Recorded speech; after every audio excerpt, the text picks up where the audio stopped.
श्री स्वामी समर्थ सर्वांना. प्रत्येकाला असं वाटत असतं की माता लक्ष्मी आपल्यावर प्रसन्न व्हावी, आपल्यावर, आपल्या कुटुंबावर तिची कृपादृष्टी सदैव राहावी. पण त्यासाठी आपल्याला काय करावे हे माहीत नसतं. कोणत्या गोष्टी केल्यानंतर माता लक्ष्मी आपल्यावर प्रसन्न होईल, तसेच कोणत्या गोष्टी आपण करू नयेत ज्यामुळे माता लक्ष्मी आपल्यावर नाराज होणार नाही. तर यासाठीच काही प्रभावी मंत्र आहेत जे बऱ्याच जणांना माहीत देखील नसतात. या मंत्रांचा जप केल्यामुळे आपल्या बऱ्याच गोष्टी मार्गी लागतात. तर असे हे प्रभावी मंत्र नेमके आहेत कोणते हे आपण आजच्या या व्हिडिओमधून पाहणार आहोत. तर हा व्हिडिओ अगदी शेवटपर्यंत स्किप न करता पहा. तर पाहूयात आपण. पहिला जो मंत्र आहे तो आहे बीज मंत्र, देवी लक्ष्मीचा बीज मंत्र. हा मंत्र रोज 108 वेळा पठण केल्याने देवीची कृपा नक्की मिळेल. तर दुसरा मंत्र आहे धनप्राप्ती मंत्र. माता लक्ष्मी म्हणजेच धनाचे प्रतीक, त्यामुळेच आपण पैशांना देवी लक्ष्मीच्या रूपात पूजतो. जर तुम्हाला तुमच्या धनसंपत्तीत वाढ हवी असेल किंवा धनप्राप्ती करायची असेल तर हा मंत्र तुम्ही देवी लक्ष्मीचं स्मरण करून दररोज म्हणावा. तिसरा जो मंत्र आहे तो आहे ध्यान मंत्र. देवी लक्ष्मीला प्रसन्न करायचे कसे असा प्रश्न अनेक भक्तांना पडतो. देवीची आपल्यावर कृपा व्हावी यासाठी नेमका कोणता मंत्र करायला हवा असा प्रश्न जर तुम्हाला पडत असेल तर तुम्ही या मंत्रापासून देवीची आराधना करायला सुरुवात करू शकता. हा देवीचा ध्यान मंत्र अतिशय प्रभावी आहे. चौथा जो मंत्र आहे तो आहे कर्जमुक्ती मंत्र. हा जो मंत्र आहे तो खास करून कर्जबाजारी लोकांसाठी आहे, ज्यांना अनेकदा देवीला शरण जाण्याची वेळ येते. कारण आपण पाहतो जोपर्यंत माणसाकडे पैसा आहे तोचपर्यंत त्या व्यक्तीला किंमत देखील आहे, आणि ज्याच्याकडे पैसा नाही त्याला कोणीही नाही, ही जगाची रीत आहे. म्हणूनच म्हणतात ना, ज्याचा कोणी नाही त्याचा देव असतो.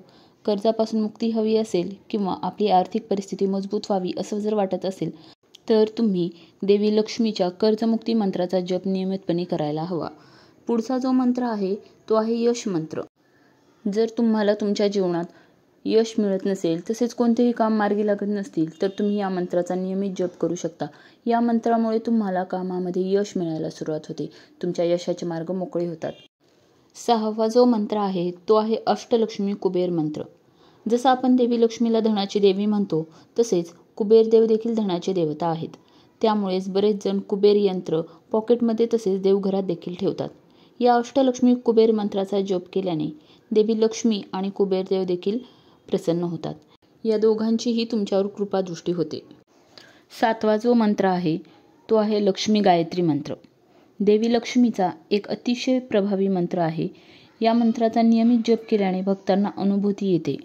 आठवा जो मंत्र आहे तो आहे सिद्धलक्ष्मी मंत्र. देवी लक्ष्मीच्या प्रभावी मंत्रापैकी एक असलेला सिद्धलक्ष्मी मंत्र आहे.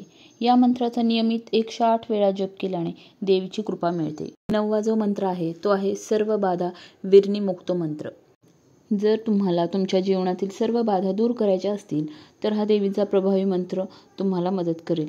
या मंत्राच्या नियमित पठणाने तुमच्या सर्व बाधा दूर होतील. शेवटचा जो मंत्र आहे तो आहे कमलवासिनी स्वाहा मंत्र. कमळाच्या जपमाळेवर या मंत्राचा जप केल्याने देवी लक्ष्मी प्रसन्न होते व तिची कृपा भक्तांवर होते. हे सर्व मंत्र रोज 108 वेळा किंवा रोज 11 माळा तरी करावे. तर तुम्हाला आजचा हा व्हिडिओ कसा वाटला हे तुम्ही कमेंट करून सांगू शकता. आणि जर तुम्हाला हा व्हिडिओ आवडला असेल तर लाईक अँड शेअर करायला विसरू नका. थँक्यू.